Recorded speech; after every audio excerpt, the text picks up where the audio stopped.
It's time for the movie rating. Tonight's victim is composer Jeff Chambers that is currently doing the film project Crowbar. Hello. How's it going today? What we got going on so far? Are you currently just sticking with Crowbar at the moment, or do you have anything that you've actually recently released or actually still in the works right now? Yeah, so Crowbar is the biggest project most recently, and I finished up with it a little over a month ago, but there's kind of been some residual tasks related to that, here and there, putting together a trailer and whatnot. Other than that, since then, I have a couple other shorts that I've been working on, kind of all based out of Seattle, and then I have kind of been on and off involved with a feature-length film. Crowbar definitely was like a big focus of mine, for a number of months leading up to my contribution, and for the month of January, I definitely put in a good amount of time on it. Now that we're waiting to hear back from festivals and whatnot, there's actually not a lot of work to be done. We're just kind of playing the waiting game right now, so that's kind of where I'm at the moment. For a variety of reasons, there's so many awesome and incredibly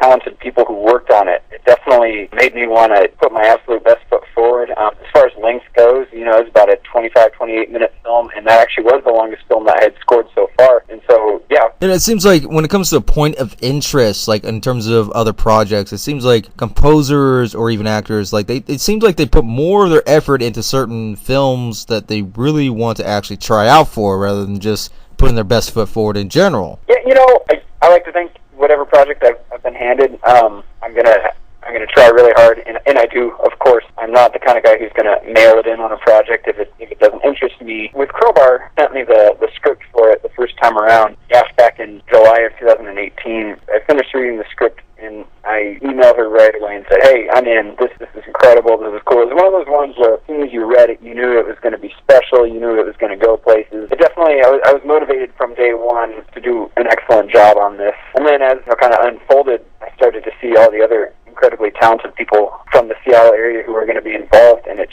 made me want to do a great job that much more. The story in this film was so special and so unique, more so than any film I'd ever scored before. It made me really not want to get in the way of what was happening on the screen. So there was all this incredible acting happening, all this incredible cinematography. There's so much going on in it. It just made me go, wow, I am so blessed to be a part of this. How can I compose a score for this film that's going to complement what's happening, really, really not get in the way? I think it really heightened my awareness of what music can do for a film. And I gotta say, too, that's partly due to working with Lee, the director and writer, because she actually is really a big advocate for music in film. She has a very keen taste for what she likes and whatnot. So just working with her, this story, and it's really changed the way I've looked at how can my music really bring a film to life, not get in the way, enhance what's happening on the screen. Now, the kind of methods in terms of composition, do you prefer the all electronic? Do you prefer more instrumental, really basically straight to the roots type of deal? Yeah, definitely. So I'm different from some folks people work with. I'm actually a classically trained dude. I went to school, studied classical music. That was like my training, and it was very old school. One of my professors in college taught theory and stuff by hand. We wrote everything out by hand. So it was a very back to basics type of approach. And what that translates to now with my film score approach is, even though a lot of film score happens digitally, it happens on computers with virtual instruments and whatnot, I actually score everything the old-fashioned way first on in sheet music format. And the first few films I did, I didn't do it that way. I just kind of jumped straight into Logic, which is the program I use to compose and kind of record music. I just jumped right in, but I realized that with my classical training and the classical music that I write, that's my process. My process is to compose on a score, and so I thought, why would I do it any differently when I'm doing film music? Yeah, I'm different in that sense. Not everyone does it that way, but with Crowbar, everything I wrote before I even started recording it, messing with instruments and stuff, it was all composed in sheet music format, notated format, which is unique. And then, you're asking, do I like the electronic stuff? Do I like kind of the more orchestral sounds? I would say, given my classical training, I do like to use orchestral sounds, but I'm really have been pretty open-minded to lots of electronic sounds. Now, working with different arrangements in a score in a film to match the story, do you think it's better to change control or even control the change in the flow of the concept? It's an interesting question. I think that the relationship between the director and the composer is such a unique one, and it's very common for the director to ask the composer to do something differently. To be honest, so far with my film score career, I have kind of always deferred to what the director's wishes are. And that's often because the director is also the writer. So I'm trying to serve, the story best. But I think that if a composer and a director have like a good, solid relationship, I don't think it would be unreasonable for the composer to go to the director or the writer or the editor or anyone and go, hey, what do you think about doing this? I think that's kind of an interesting concept, and I know that's not unheard of. I can't say I've gone there yet, but I think that's a pretty interesting idea. The even flow of things, sometimes it may not fit. Sometimes you need a little bit extra like richness or different flow to it, because I mean it is a dramatic film, but they don't have to be like so dramatic you have to make it dramatic. Very true. Yeah, as composers, it's our job to bring what that first edit is. It's our job to bring it to life. But like you're saying, if it's a dramatic story, and if we see something we don't think works, the reality is composers are storytellers too. We just do it with melodies and notes and rhythms and stuff. And so we could have an opinion on that, and I think it would be very fair for that opinion to be heard. Yeah, because it's almost like a story within a story, because you are also telling your side of a little bit of a similar story within the story, while you're telling this story matching up to the story that you're watching on screen. Absolutely. And to me, story is such an important word and it's such an important element to a film. Personally, I've noticed a lot of film scores in this day and age have kind of gone to more of almost like an ambient, like a texture-based kind of sound with ambient sounds and a lot of pads, a lot of stuff that's not going to get in the way. It's just going to kind of be there. What was really fun about Crowbar was that we did not shy away from using melodies and themes, and in fact, I'm really proud of the score to this film, because if you looked at it from a real nerdy standpoint, you could actually almost see the story within the soundtrack itself. So, like, the story is told that way. There's a theme for the main character, and when something bad happens to the main character, we hear that same theme, but now it's different and stuff. And there's a fine line. It's definitely possible to overdo it and to kind of whack your audience over the head with your use of themes, and sometimes I catch myself and have to scale back a little bit. But I'm a big fan of using themes and melodies and really telling that story that, like you said, in the context of music, it's a story within a story, and at the end of the day, hopefully, the musical story lines up with the film story. What are your thoughts on the fact that a lot of these films are more likely, well, even if it is dramatic, are also using just soundtracks from, band soundtracks, for example, from a band or earlier band. I mean, I understand that it caters to a certain scene, which is understandable, but I mean, like, if you were to go buy a CD, like the soundtrack to the movie, I personally want to get the orchestral version of it. If it fits the film, that's great. There's a lot of films that have excellent soundtracks to it, but what are your thoughts on the fact that a lot of films are just using band soundtracks and not actually using real composition to it? So I'm a big advocate, writers and directors working with a composer. I just think it's such a unique way to add an extra dimension and a layer of sophistication to your film. And I'll speak to two things. The first would be what you're saying, as far as using existing bands, music, that kind of stuff. To be honest, for some films it works, and let's say it's a soundtrack of 12 songs from, popular artists, or, it may be like a classical piece, that's one thing, if it fits your film, I can live with that. It's not my favorite thing, but I can live with it. The thing that really gets me up in the morning is the number of films these days that are using either royalty-free music, which is just music that people have written and they put it on the internet and said, hey, you're free to use this, no royalties needed or whatever. Or even if they purchase, I call it canned music, but production library music from various websites or whatever, and they're basically just kind of taking this pre-written music and dropping it on top of their film. I myself am not a film writer, I'm not a director or anything. To me, that seems like a pretty big disservice to your film. You've done all this work to write this great script, you've shot this film, you've edited it, hired talent, you've paid people, you've done all this stuff, and then you get to the final step of the process in post-production, and to just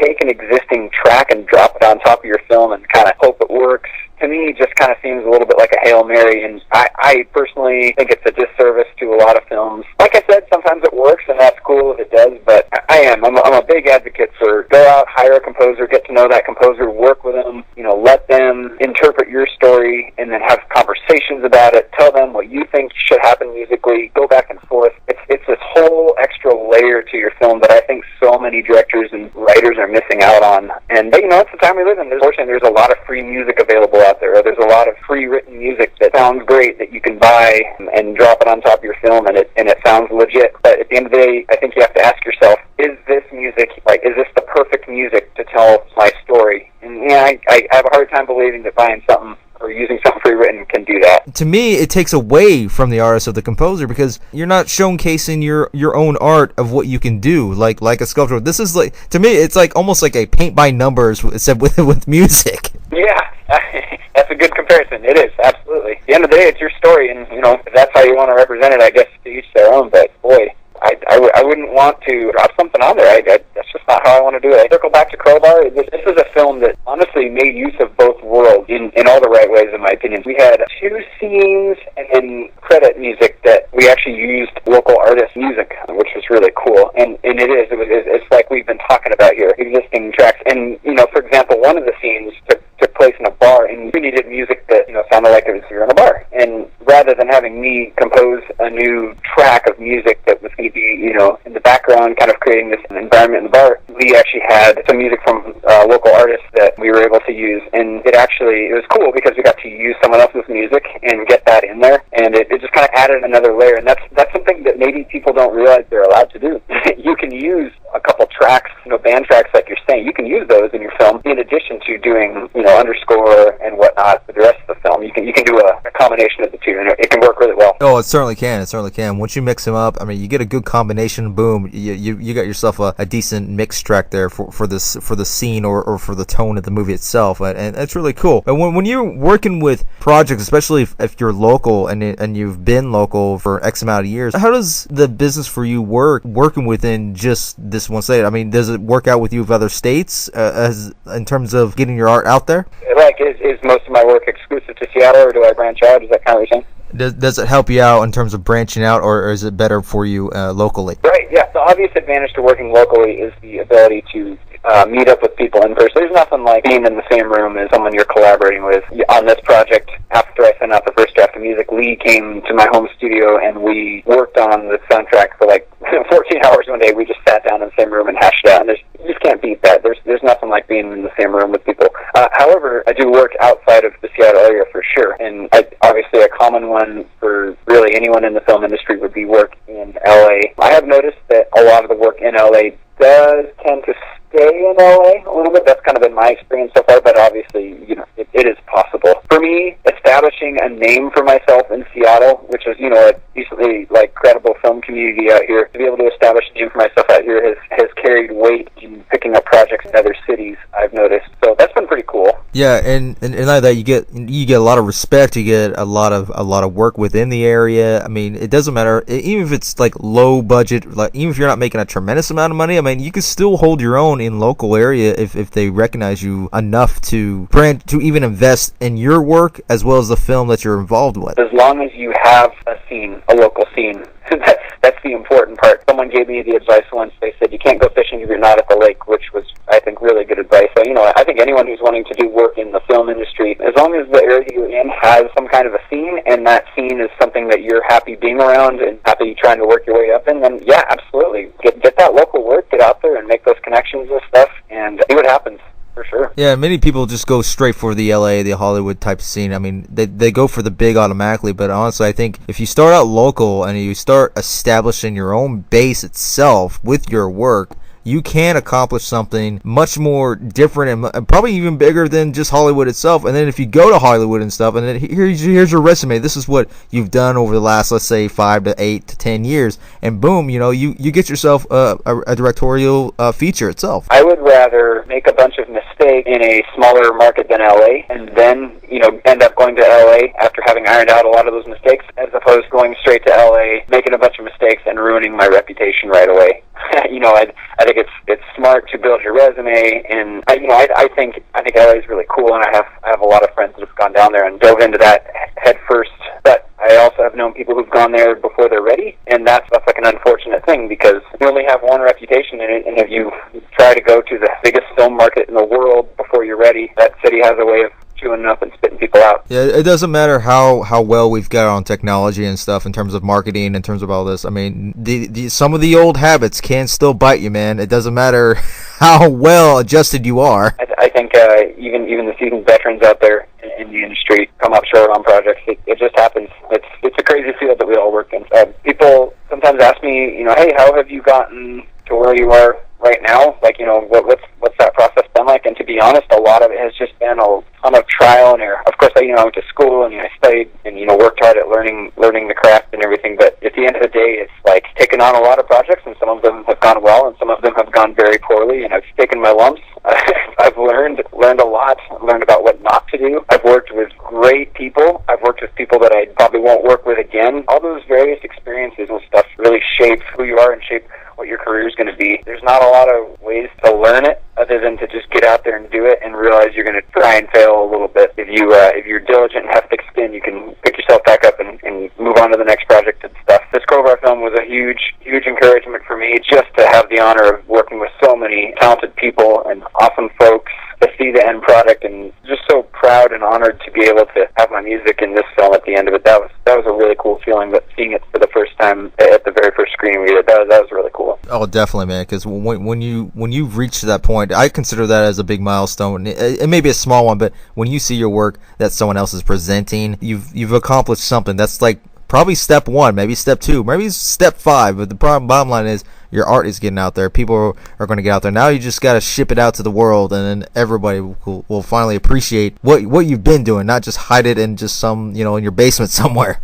It's always a shame when there's with great works of art, whether it's film or music or art, whatever it is. It's a shame when it doesn't get to get out in the public eye. It's something. What we do should be shared with the world.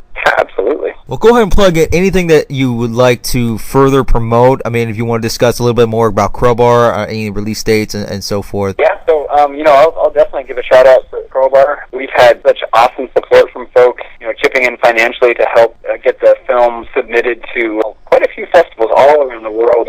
And actually, I'm looking here right now just to see what we've got so far, and it looks like so far it's already been accepted to 3 festivals, one in Austria, one in Albuquerque, and then the Flix Film Festival, and that's out in London. So that's been pretty cool so far, and it's I think it's kind of affirming for all of us who worked on it, who put all those endless hours. You do this project, and we watch it back, and we see it, and we go, oh, is this any good?